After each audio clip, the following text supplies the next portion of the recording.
عليكم ورحمة الله وبركاته. صباح الخير عليكم جميعا. لا معنى الحياة بدون أهداف، ولا معنى الهدف لا يكتمل. دايما الناس كلها بتربط حياتها بأشخاص، وده أكبر غلط.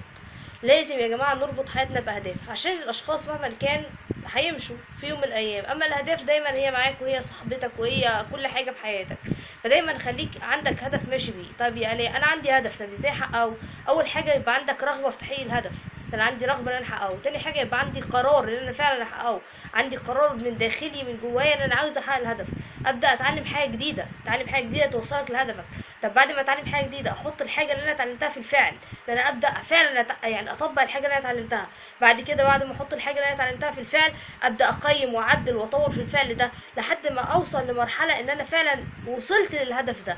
اول ما توصل للمرحله دي هتحس بالانجاز، هتبدا توصل تحط هدف تاني، وهكذا وهكذا في حياتك. طول ما انت ماشي عارف انت عايز ايه، عارف بمعنى صح محدد حياتك ومحدد هدفك. كتير مننا بيقوم من النوم مش عارف بيعمل ايه. من التوصية النهارده الجديدة بتاعتنا: حدد هدفك من الحياة، حدد اهدافك يومية واسبوعية شهرية. صباح الخير عليكم جميعا.